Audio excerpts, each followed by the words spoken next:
It looks like my starting soon graphic just kind of came up, so you guys got to see me getting ready for this. I'm sorry about that. I'm gonna go ahead and check. Make sure you can hear my audio. Since you guys got to see some of my preparations. That's a little embarrassing, but it looks like my starting soon.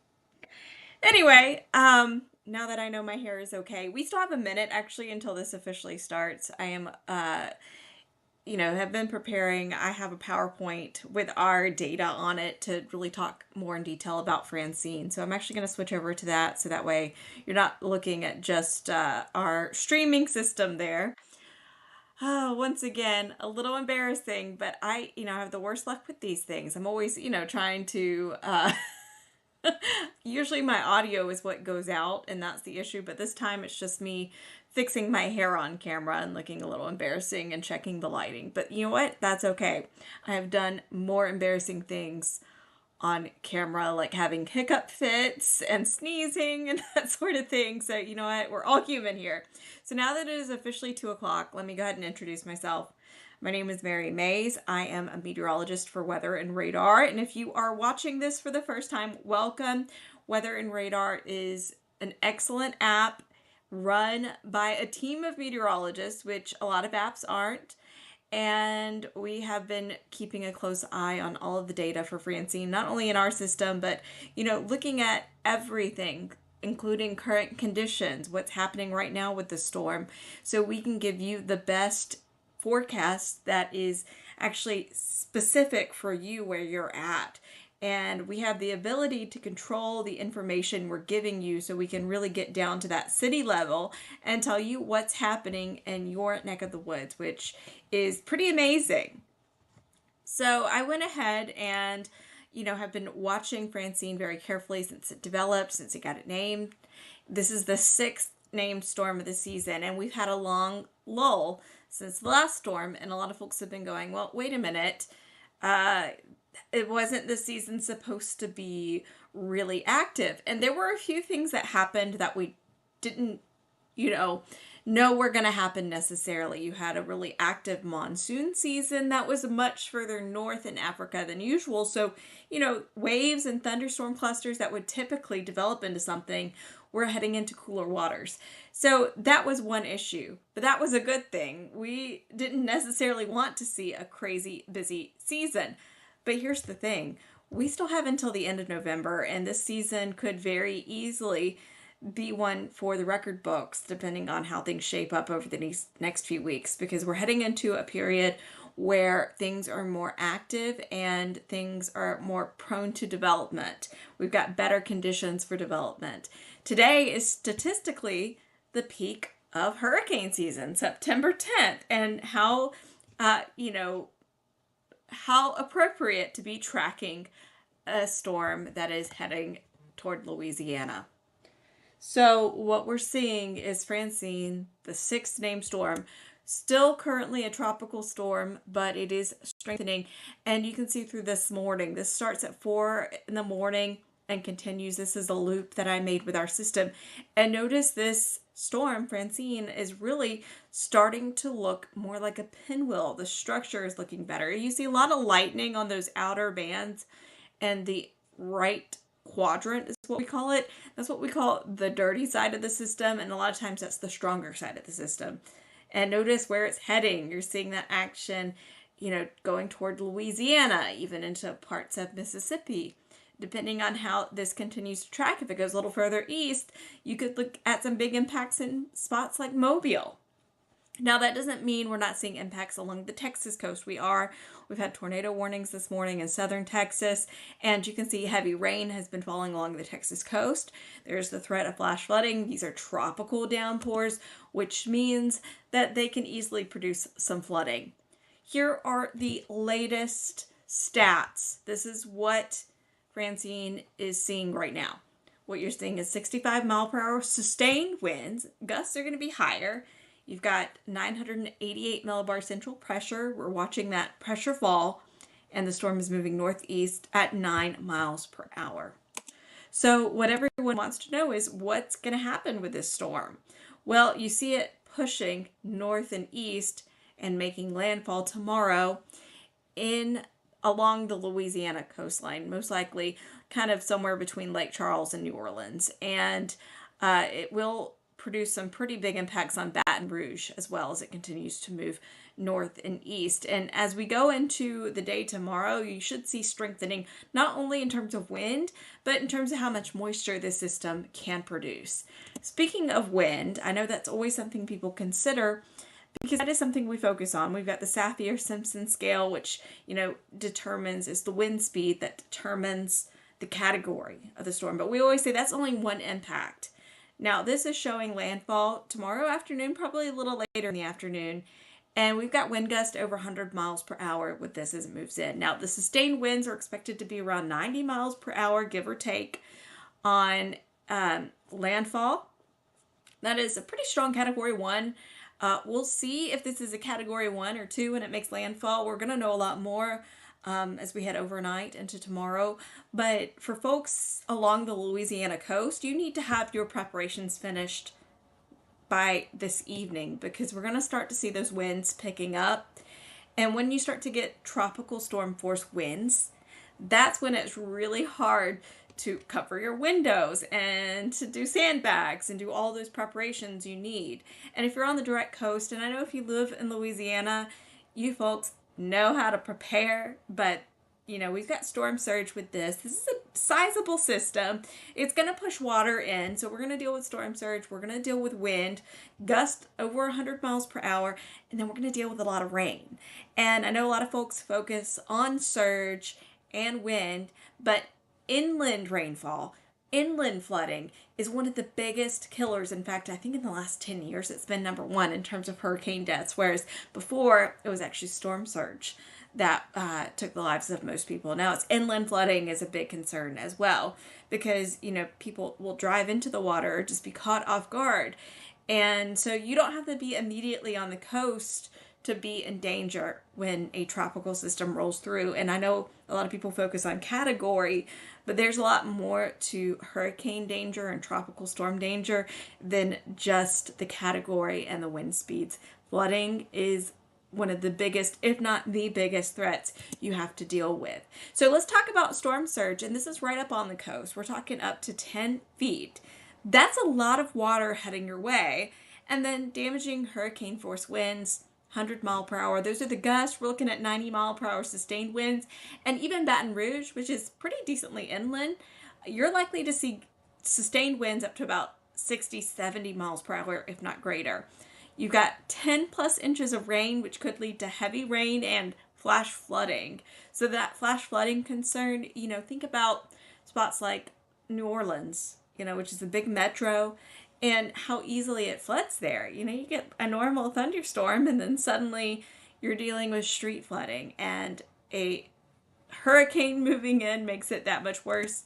Even though we're not looking at the storm moving directly over New Orleans, the track can change a little bit, and you're still looking at a half a foot or more of rain in New Orleans. And just west of New Orleans, a foot is going to be possible. That is a ton of rain, and that does move up into other areas that you've got to really watch for. So, we mentioned this earlier. I mentioned, Baton Rouge with that wind, but Baton Rouge, you're also looking at, 8 inches up to a foot of rain. And then the rain keeps moving inland. And notice even up into Tennessee, we're looking at 2 to 4 inches. A lot of these spots have been in drought. So this is not necessarily a bad thing for drought, but when you have a lot of rain in a short amount of time, flash flooding can occur. So remember, turn around, don't drown. And you need to remember this all the way up into the Tennessee Valley where we're going to be seeing this rain. Also east into portions of Alabama, the Florida Panhandle, even into Georgia. 2 to 4 inches, that might not seem like much, but it can cause flooding, and it doesn't take that much to lead to water piling up on roads, and then you drive, and best case scenario, you might have some car issues. Worst case scenario, you end up needing to get rescued. We don't like to see that. Just avoid that trouble to begin with. We always say turn around, don't drown. It sounds so silly, but it actually is the best thing you can do for yourself. Now, this is the latest cone. This is what we call the, basically it doesn't have the center line on it. And that's what I prefer to show because it really gives you an idea of, kind of where the hurricane could move. That's where the center. So those outside lines of the cone, the center could be anywhere from there to there. And it's pretty much narrowed its focus on southern Louisiana. What we're looking at is a hurricane making landfall tomorrow at about 7 p.m. So late in the afternoon, likely staying at tropical storm strength as it moves into Mississippi, becoming a depression as it moves right over Memphis.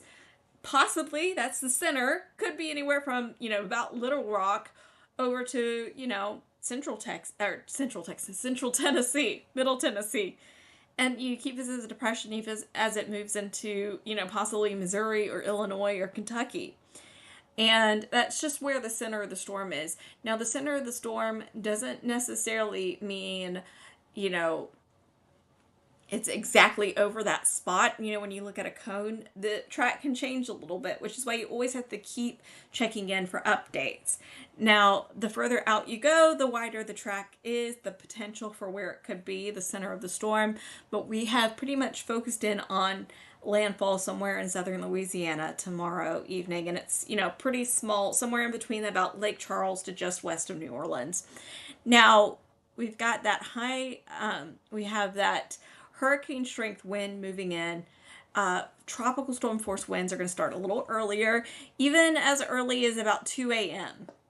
So you've got a few hours. That's why I said earlier, you have to have your preparations done by tonight if you live in southern Louisiana, because by tomorrow morning when you wake up, those wind gusts are already going to be tropical storm strength, and that makes it really difficult to, cover your windows to get that stuff that you need to get done.